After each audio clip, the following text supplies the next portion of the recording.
اگر که تا هنوز هم در خواب غفلت هستید دولت مردان تاجیک، علمای تاجیکستان که از این ظالمان دفاع میکنید، از الله اگر نمیشرمید، از پیامبر صلی الله علیه و سلم اگر نمیشرمید، از امام ابو حنیفه اگر خجالت نمیکشید از دستورات این امام بزرگوار که در زندان حکام به خاطر دین خدا جان خود را داد. شما که ادعا میکنید حنفی هستید، پیرو امام اعظم ابو حنیفه رحمت الله علیه هستید، از امام اعظم یاد بگیرید که چگونه در مقابل ظلم، در مقابل ستم قیام کرد، حاضر شد که در زیر شلاق‌ها جان بدهد، حاضر شد که جان خود را فدا کند، اما منصب حکومتی را قبول نکرد. من نمیخوام از آیات قرآن بگویم که دهها بلکه صدها آیه قرآن هست در این مورد، از احادیث پیامبر صلی الله علیه و آله و سلم که صدها هزارها حدیث هست در مورد این که نباید با ظالمان یک دست شد، نباید با ظالمان همکاری کرد، نباید با ظالمان همیاری کرد. حداقل از امام مذهب یاد بگیرید. جناب سید مکرم، شما که به ما میگید که اینهایی که ما میگیم دروغ است، در این برنامه من کمتر صحبت کردم، من هیچی نگفتم در مورد مشکلات تاجیکستان. آیا همه این کسانی که تماس میگیرن همه اینا دروغ میگوین؟ آیا این ملتی که امروز از طریق تلفن، از طریق اسکایپ شکایت میکنن از ظلم و از جنایتی که بر علیه این ملت صورت گرفته، آیا اینها همه دروغ میگوین؟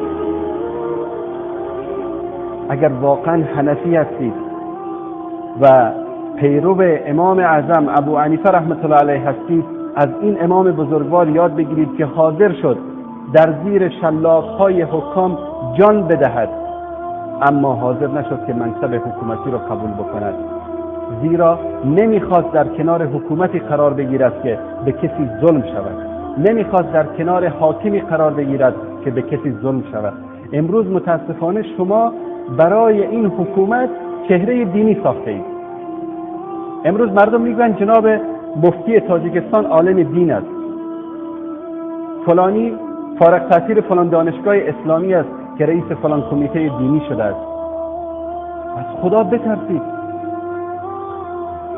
اگر دستورات و فرامین الله و رسولش رو فراموش کرده اید، حداقل با وجدان خودتون بشینید محاسبه بکنید، نفس خودتون رو محاسبه بکنید قبل از این که الله سبحانه و تعالی انتقام این ظالمین را از شما بگیرن.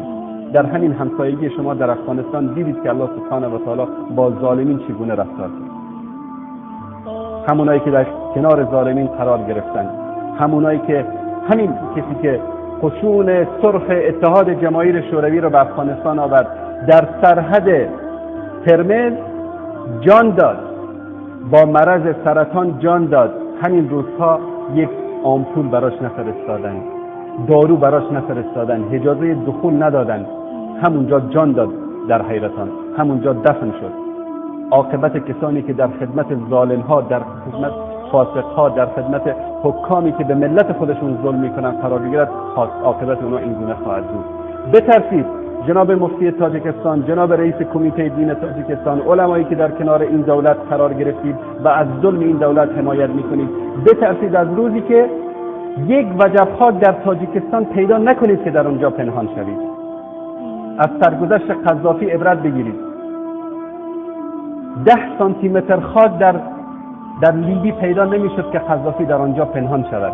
از زیر لوله فاضلاب بیرونش آوردن و اعدامش کردن. از اون روز بترسید. میگن شاعر معروف افغانستان استاد خلیل الله خلیلی میگه که دولت از نیروی ملت شد پدید، وای بر آن دولت که ملت را ندید. وای بر آن دولتی که به ملت خود ظلم میکند، وای بر آن دولتی که با الله و با رسولش میجنگد، وای بر آن دولتی که خانه های خدا را، مساجد خانه های الله سبحانه و تعالی، مردم را از اونجا منع میکنند. بترسید از روزی که گرفتار قهر و غضب ملت شوید و در اون روز کسی به شما رحم نخواهد کرد. نه شهادتنامه شما به درد شما میخوره، نه مدارک تحصیلیتون به دردتون میخوره، نه این کرسی ها و مناصبی که دولت به شما داده به دردتون میخوره، نه اون پول هایی که از رحمانوت میگیرید به دردتون میخوره. در اون روز این غضب ملت شریف تاجیکستان خواهد بود که با شما معامله میکنه و شما رو محاکمه میکنه. بترسید از این.